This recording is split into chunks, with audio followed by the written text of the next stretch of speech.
আসসালামু আলাইকুম রহমতুল্লাহ। Phone fixer GSM team থেকে আমি আব্দুল গাফফার। তো আজকে আমাদের কাছে একটা ফোন আছে, সেটা হচ্ছে স্যামসাং এর S9 এস সিরিজের ফোন।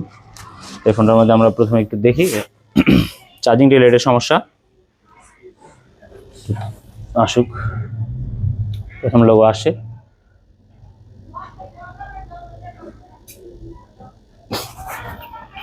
আসতেছে, তো এই ইরোর চিহ্ন চলে আসে। হ্যাঁ, তো এগুলো সাধারণত চার্জ হয় দুইভাবে, একটা হচ্ছে চার্জিং পোর্টে হয় আর একটা ওয়্যারলেস হয়।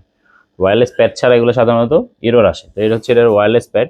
এটা অরিজিনালি টেকনিশিয়ান দেখছে, দেখেই পাঠাইছে। তো ওয়্যারলেস প্যাড যদি লাগাই, তারপরে চার্জ দিই। এখন ওয়্যারলেস প্যাড কানেক্ট করছি, ওকে।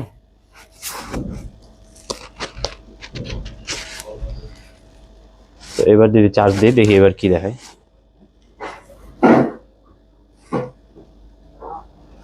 প্রথম লোগো আসছে,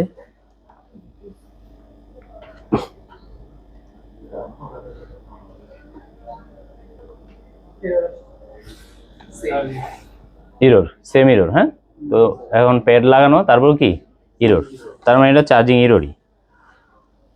তো এটার আমরা চার্জিং ডিজাইনটা যদি এই চার্জ কিভাবে নেয়,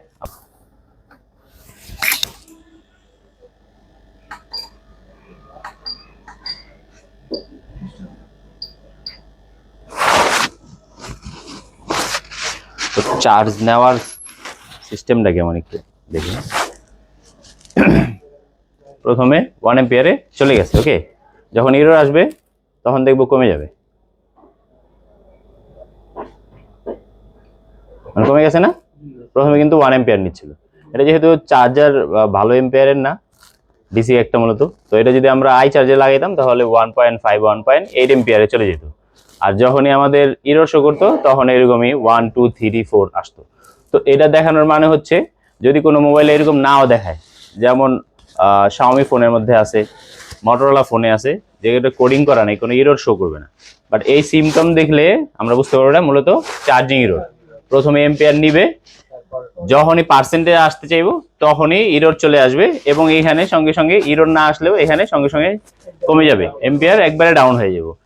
তো এইটারে দেখে আমরা গেস করতে পারবো যে আসলে এটা কি রিলেটেড সমস্যা। যদি শো নাও করে, আমরা এই আই চার্জার দেখে বুঝতে পারবো, যদি আমরা এই রিডিংটারে মাথায় রাখতে পারি, ওকে। তাহলে যে, তো এটা মূলত ভালো কাজ করা হয়েছে। আমরা যদি দেখি একটু, থার্মাল প্যাডটার উপরে মোটামুটি অনেক অত্যাচার করা হয়েছে।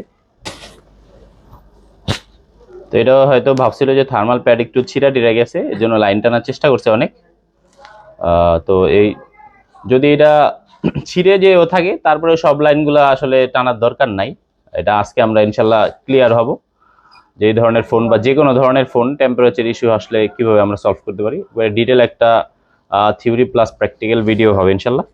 তো এর মধ্যে অনেক কাজ করা হয়েছে, এবং মাদারবোর্ডেও হয়তো কোনো সমস্যা ছিল কিনা। মাদারবোর্ডে মোটামুটি ফ্রেশ না, কাজ টাজ করা, হ্যাঁ ফ্রেশ না। তো এবার আমরা প্রথমে এটা একটু থিওরি নলেজ নিব, দেন আমরা এটার প্র্যাকটিক্যাল নিব। আগে থিওরিটা বোঝা এই জন্য দরকার, একবার যদি থিওরি ভালোভাবে বুঝে নিতে পারি, তাহলে যে কোনো ফোন আসুক, এটা অপো ফোন আসুক, ভিভো ফোন আসুক, স্যামসাং আসুক, যে কোনো ফোন আসুক, আমরা রিপেয়ার করতে পারবো ইনশাল্লাহ। মূল বেজ একই, ওকে। আমরা একটু থিওরিটা একটু শর্টে বুঝে নিই। কমন যে ডিজাইন থাকে সেটার ডিজাইনটা এরকম থাকে, সেটা আমরা দেখছি হচ্ছে একটা পিএম থাকে। হ্যাঁ,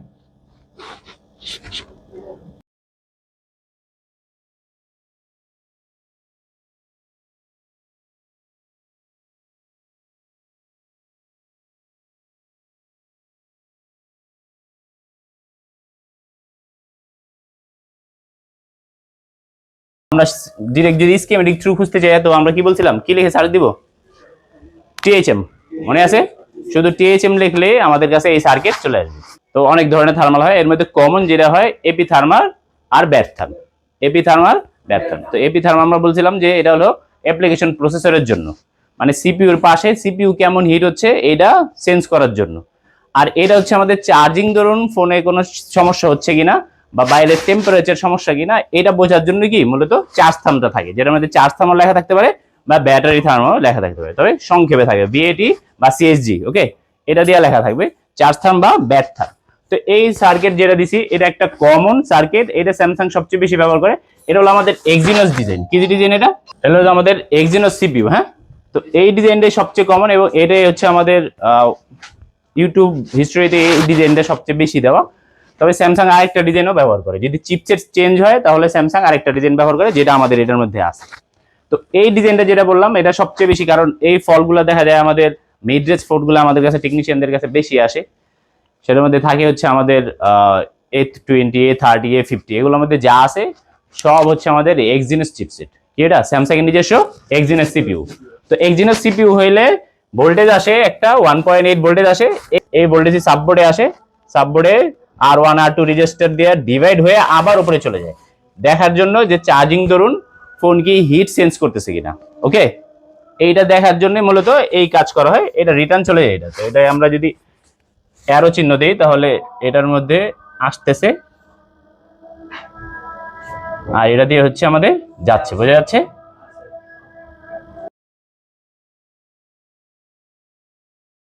তো এটা হচ্ছে আমাদের চার্জে দেওয়া চার্জিং। যদি এটার মধ্যে আমাদের একটা ফ্ল্যাগশিপ মডেল হয় তাহলে এটার মধ্যে চেঞ্জেস কি হবে একটু দেখি। তাহলে হবে হচ্ছে যেটার মধ্যে আমাদের ওয়্যারলেস চার্জ আছে। হ্যাঁ, ডিজাইন সেমই থাকবে, একটা থাকবে নিচে আসতেছে। এই ভোল্টেজটাকে কি করবে, এই ভোল্টেজটা আমরা অন্য কালার দিয়ে দিতেছি, এই ভোল্টেজটারে নিয়ে আসা হবে হচ্ছে আমাদের ওয়্যারলেস প্যাডের মধ্যে কানেক্টর থাকে, ওই অনেকগুলা কানেক্টর থাকে, ওই কানেক্টর উপরে থেকে প্যাড যখন লাগে ওই কানেক্টরের সঙ্গে কানেক্ট হয়। 6-7টা কানেক্টর থাকে, এর মধ্যে চার্জারের জন্য একটা, ওকে, একটা গ্রাউন্ড লাইন আর একটা প্লাস লাইন, এই দুই লাইন থাকে। শুধু আমরা একটা লাইন এখানে ড্র করি। যদি এটা এক্সিনোস সিপিইউ হয় তাহলে এই ভোল্টেজ লাইন থেকে একটা ভোল্টেজ, এই ভোল্টেজটারই আবার নিয়ে নিবে। রেজিস্টারের মান দেই নাই, আর চেঞ্জও থাকে। কমন যেটা থাকে 100K, এটাও 100K, কিন্তু এটা আমরা যদি মাপি তাহলে 70K পাবো, কারণ এটা কি রেজিস্টার, এটা এনডিসি থার্মিস্টর রেজিস্টার। এটা এটা থার্মিস্টর হওয়ার কারণে এটার ভ্যালু আমরা ফিক্স পাবো না, অরিজিনাল ভ্যালু যা থাকে আমরা মাপলে এটা হিটের উপরে নির্ভর করে মান কম বেশি পাবো। এই জন্য এটা আমাদের স্যামসাং এর মধ্যে এটার মান কখনো লেখা থাকে না। তবে উপরেরটা 100K, নিজেরটা যদি মাপি আমরা টেম্পারেচার হিসেবে 70 থেকে 80K পাই। ওকে, এবং ওপরেও যদি আমরা দেখি তাহলে সেম এই কমন ডিজাইনই পাবো,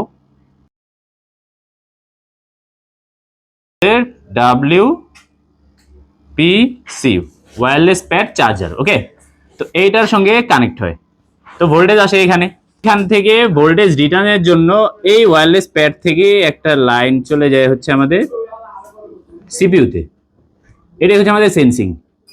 এইখানে লেখা আছে WPCTHM, বুঝে গেছে? THM wireless pad connector thermal. Okay, তো এখন এটা তো যত ভোল্টেজ আসছে তত ভোল্টেজই কি ইন হয়ে যেতেছে। তো এটা যত ভোল্টেজ আসলে তত ভোল্টেজ যদি ইন হয় তাহলে সিপিইউ বুঝতে পারে যে ওয়্যারলেস প্যাড কানেক্ট নাই, তখনই এরর শো করে। বুঝে গেছে? তো এটা মূলত চাই কি, ডিভাইড চায় যে আমার ওই যে আমার স্লেভ, এই স্লেভ কি উপস্থিত আছে কিনা। তো এইখানে যখন আমাদের এটা কোনো ভাবে ডিসকানেক্ট হয়ে যায় তখন রেজিস্টারের মাধ্যমে আমাদের সিঙ্গেল রেজিস্টারের ভোল্টেজ কোনো কিছু কমায় না, তাই সিপিইউ ওই সেম ভোল্টেজই পেয়ে যায়, এখানে 1.8 পেয়ে যায়।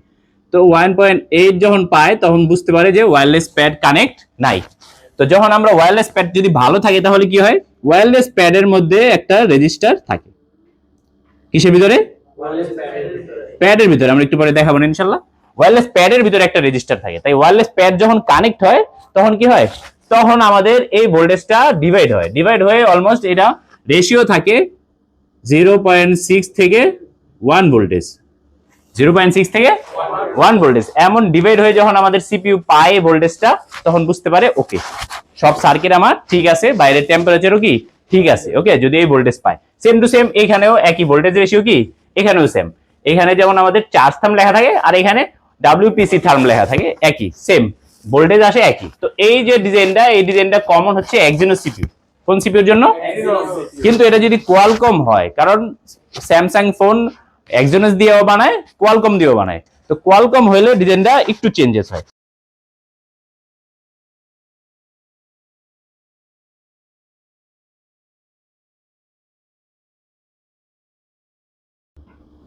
এটা আমাদের এনটিসি কি রেজিস্টার।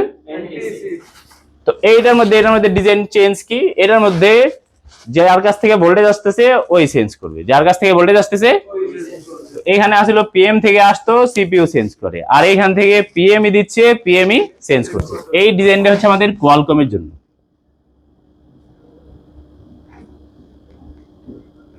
পাওয়া গেছে? এটা আমাদের ওয়্যারলেস প্যাড। ওকে, তো ওয়্যারলেস প্যাড এটা। তো ওয়্যারলেস প্যাডে আমাদের এই রেজিস্টারটা থাকে, ওয়্যারলেস প্যাডের ভিতরে থাকে। তো যখনই এটা আমরা লাগাই তখন হয় কি ভোল্টেজটা এটা ডিভাইড হয়। তো ডিভাইড হয়ে অলমোস্ট হয়ে যায় কি, যখন আমরা লাগাই এটা লাগানোর পরে যদি চার্জে দিই তাহলে ভোল্টেজ অলমোস্ট 0 হয়ে যাবে। কত হয়ে যাবে? তো এটা চেঞ্জ করতে লাগবে। এটা যদি আইসি চেঞ্জ করে 0 ভোল্টেজ পায় তাহলে বুঝতে পারে যে আমার প্যাড লাগানো আছে বা সার্কিট ঠিক আছে। ওকে, তো এটার সঙ্গে এটা চেঞ্জ, এটা 0.6 থেকে 1 ভোল্টেজ পাইলে ওকে। আর এটা ভোল্টেজ কত হতে হবে? 0। ভিভো এই ডিজাইনটা ব্যবহার করে। তো এটা 0.6 থেকে 0.3 ভোল্টেজ আসবে। যখনই সার্কিট কমপ্লিট হবে তখন এই ভোল্টেজ হয়ে যাবে 0 যখন হবে তখন পিএমআইসি বুঝতে পারবে যে আমার চার্জিং সার্কিট ওকে আছে, টেম্পারেচার ইস্যু কোনো সমস্যা নাই। তো এটা আসলে মূলত আগে সার্কিট একটা ভালোভাবে বুঝে নিলে এরপরে আমাদের জন্য কোনো সমস্যা নেই। কিন্তু সার্কিট না বুঝলে হবে কি, আপনার হয়তো সমস্যা মাদারবোর্ডে, তো আপনি ওয়্যারলেস প্যাড চেঞ্জ করব, বা সমস্যা হচ্ছে সাববোর্ডে ওয়্যারলেস প্যাড চেঞ্জ করব, বা সমস্যা ওয়্যারলেস প্যাডে চেঞ্জ করব সাববোর্ড। কারণ জানা নেই আসলে চেকিং প্রসেস কি, কোথায় থাকে কম্পোনেন্ট জানা নেই, আন্দাজে কাজ করে। একটা লেগে গেলেই ওকে, লাগলে হইলো কেন জানি না, যদি না হয় তাও কি জানি না। তো এর মূল কারণ কি, যে থিওরিও জানা নেই, প্র্যাকটিক্যালও জানা নেই। তো আমাদের কাছে যেটা আছে আজকে এটা হচ্ছে আমাদের কোয়ালকম সিপিইউ S9 এর যেটা আছে এটা হচ্ছে আমাদের কোয়ালকম সিপিইউ। তাই আমরা দেখতে পাবো আজকে এইটার ডিজাইনের আমাদের এটা সলভ করে দেখবো আমরা। ঠিক আছে, নামাজের সময় হয়ে গেছে, নামাজ পড়ে আমরা বাকিটা কন্টিনিউ করবো। স্কিমেটিক থ্রু যদি দেখি একটু, স্কিমেটিকটা একটু দেখে নিই। এখানে আমরা দুইটা স্কিমেটিক বের করে রাখছি। এখন যেটা বের করে রাখছি সেটা হচ্ছে, বা আমরা এক্সিনোস্টার আগে দেখি, এক্সিনোস্টার সবচেয়ে কমন। এই যে দেওয়া আছে WPC THM, এটা একটা কানেক্টর। ওকে, এই কানেক্টর যদি আমরা কপি করি তাহলে দেখা যাচ্ছে দুই জায়গায় গেছে। তো নেক্সট এখানে একটা আছে CSG THM আর একটা WPC THM। আমরা এখানে যেভাবে সেম টু সেম দিছি এই ডিজাইনে এখানে দেওয়া, এটা এখানে রিড করতেছে, চেঞ্জ করতেছে। তাহলে দেখি এখানে দেওয়া আছে VDD 1.8 AP 100K রেজিস্টার দুইটার মধ্যে দেওয়া, চার্জের থামে দেওয়া, আর এই আমাদের ওয়্যারলেস প্যাডেও কি দেওয়া, একই ভোল্টেজ দুইটার মধ্যে দেওয়া, 100K দিয়ে আমরা যেভাবে দিছি সেম টু সেমই। তো এইখানে আমাদের এই রেজিস্টার দিয়ে আসতেছে ভোল্টেজ, আর নিচের রেজিস্টার যখন সার্কিট কমপ্লিট হয়ে যায় তখন ভোল্টেজ ডিভাইড হয় এবং দুইটা আলাদা আলাদা চেঞ্জ করতেছে। এখানে একটা চেঞ্জ করতেছে J11 দিয়ে, আরেকটা চেঞ্জ করতেছে J12 দিয়ে। তো এইভাবে হচ্ছে এটা এক্সিনোস সিপিইউ হলে এইভাবে ডিজাইন করা হয়। কিন্তু যদি কোয়ালকম হয় তাহলে এটাই দেখি এটা কি হচ্ছে। এইখানে লেখা আছে এই যে WPC THM, এটা আমরা কপি করি। এখানে কম্পোনেন্ট আছে কি, এখানে একটা ক্যাপাসিটর আছে, এখানে একটা টিভিএস আছে, আর এই যে একটা থার্মিস্টর যে দিছে এটা ওপেন লিখছে, তার মানে এটা বোর্ডে নাই। তো এটা আমরা এখানে কপি করে নেক্সট দেই। তো এখানে লিখছে WPC THM, এখানে আর কোনো ভোল্টেজের নাই।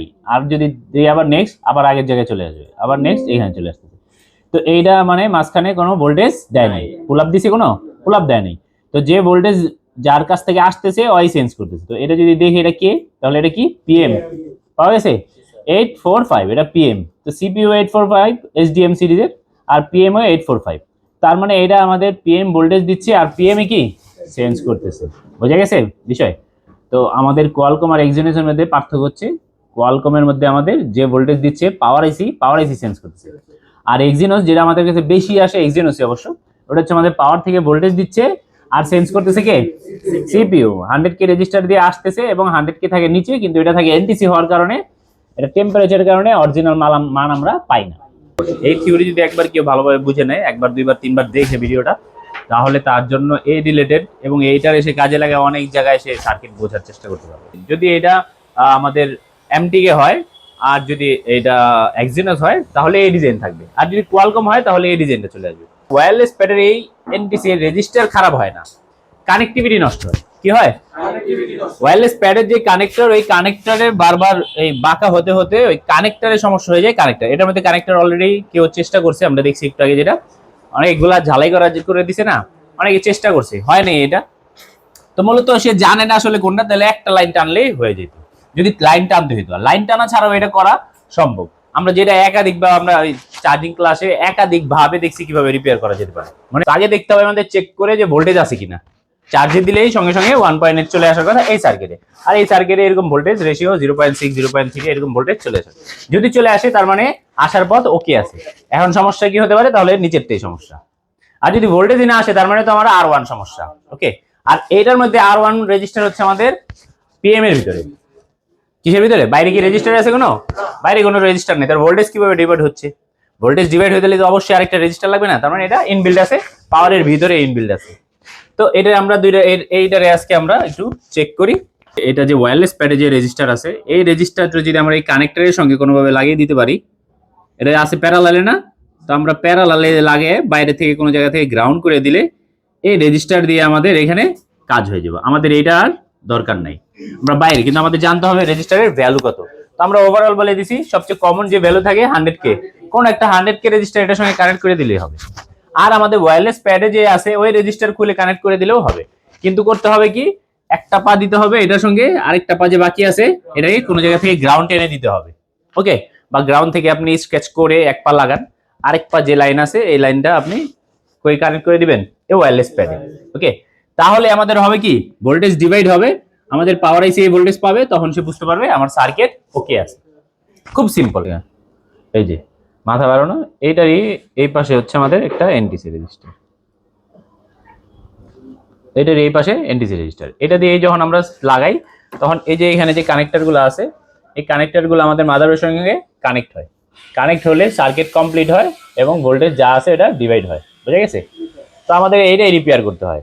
মোস্টলি এইটাই সমস্যা হয়, কখনো কোনো সাপোর্ট থেকে হয়। যদি এটা দেখা যায় ফ্রেশ আছে বা লাগানোর পরে ভোল্টেজ ডিভাইড হচ্ছে, তার মানে তো এই সার্কিট সমস্যা না। ওকে, নিচের সার্কিট সমস্যা থাকবে, যেটা আমাদের চার্জে সরাসরি কেবল চার্জে যেটা করি ওইটার থেকেও সমস্যা হয়। আর যেটার মধ্যে ওয়্যারলেস প্যাড থাকে না ওটার মধ্যে তো কমনলি নিচের থেকেই হয়। ওকে, তো এই সার্কিট ভালোভাবে বুঝলে আমরা ইনশাল্লাহ যে কোনো সমস্যাই হোক আমরা চেক করে সমাধান করতে পারবো।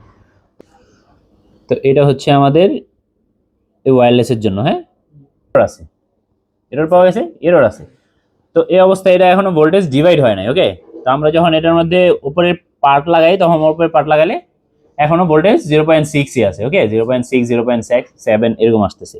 ওকে, তো এরপরে আমরা এটা এখন যেটা করতে হবে, যেহেতু ওয়্যারলেস প্যাড লাগালে এটা কমপ্লিট হচ্ছে না, তার মানে আমাদের এখন এটারে হয়তো ওয়্যারলেস প্যাড লাগাতে হবে, আর নইলে ওয়্যারলেস প্যাড লাগালে খরচ বেড়ে যাবে বা আমাদের কাছে নাই। আর কাস্টমার ওয়্যারলেস প্যাড দিয়ে এখন তো চার্জ বেশি করে না, তো কেবল চার্জার দিয়ে করে। জাস্ট আমরা এটা যদি বাইপাস করে দেই, টেম্পারেচারটা এই যে ইরোর আসতেছে এরোরটা যদি আমরা সরাই দিতে পারি তাহলেই ওকে, কাস্টমার চালাতে পারবে। ওকে, তো এটা আমরা যেটা করবো সেটা হচ্ছে আমরা এই যে মধ্যে এই প্যাডের মধ্যে যে ডিভাইড, এই ডিভাইডটা আমরা মাদারবোর্ডে করে দিব। ওকে, তো এটার সঙ্গে আমরা একটা রেজিস্টার দিব, এটার এই রেজিস্টারকে এক পা এইটার সঙ্গে কানেক্ট করব, আরেক পা গ্রাউন্ড করে দিব, তাহলে আমাদের এটা সমাধান হয়ে যাবে ইনশাল্লাহ। তো আমরা দুইটা কাজ করতে পারি, একটা হচ্ছে যে আমরা এই রেজিস্টারই খুলতে পারি, এই রেজিস্টার খুলেই লাগাই দিতে পারি। ওকে, এটা একটা ঘটনা ঘটাইতে পারি যে এই রেজিস্টার খুলেই লাগাই দিতে পারি। আরেকটা হচ্ছে যে কোনো জায়গা থেকে 100K রেজিস্টার লাগাই দিতে পারি। ওকে, কমন যেটা, যদি আমি এটার মধ্যে না থাকে যে ওটা কাজ করতে গিয়ে কেউ ফেলে দিছে, তাহলে কত দিব? 100K। তো 100K এটা হলো কমন, মাঝে মাঝে অন্য কিছু থাকতে পারে, কিন্তু এটা কমন হচ্ছে কি 100K।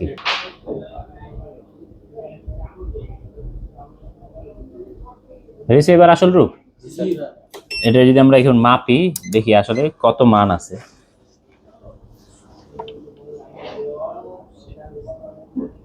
কত আছে? পাওয়া গেছে। আমরা যেটা বলছি এরকমই, এখন যেহেতু একটু টেম্পারেচার কম তাই একটু ভ্যালুটা একটু বাড়ছে, শীতের দিন। ওকে, 80-তে চলে আসে। কিন্তু আমরা যদি এটা একটু গরম করি, একটু গরম করলাম, এবার আবার মাপি, আবার ভ্যালু কি হবে? ডাউন হয়ে যাবে, কমছে। আবার যত ঠান্ডা হবে তত বাড়তে থাকবে। তো এটা আমরা খুলায়া লাগাই দিই এটার মধ্যে। ওকে, হিট টিট দিতে হবে না, জাস্ট পেস্ট দিয়ে খুলে ফেলবে এটা।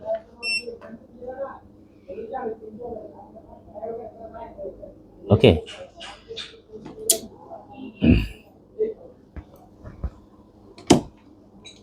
এবার আমরা যেটা করবো সেটা হচ্ছে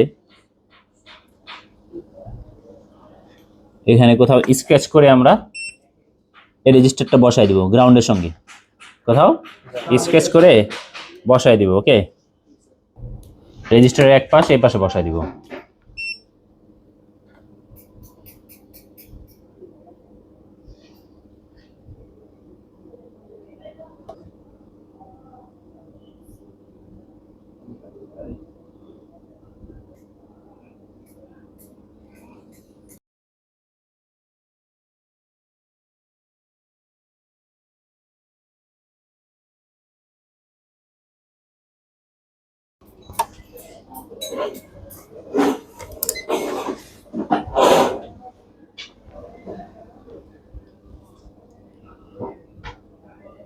হয়েছে? একবারে 0 হয়ে গেছে না? তো এবার আমরা চার্জে এদিকে দেখি আসি না, পার্সেন্টেজ চলে আসে। আলহামদুলিল্লাহ পার্সেন্টেজ চলে আসে। তো এটা যদি আমরা অ্যাম্পিয়ার থ্রু একটু দেখি, ওটার মধ্যে রেশিওটা দেখো। আবার এটা আমরা দেখছিলাম না প্রথম যে কমে যাচ্ছিল, আবার এখন দেখো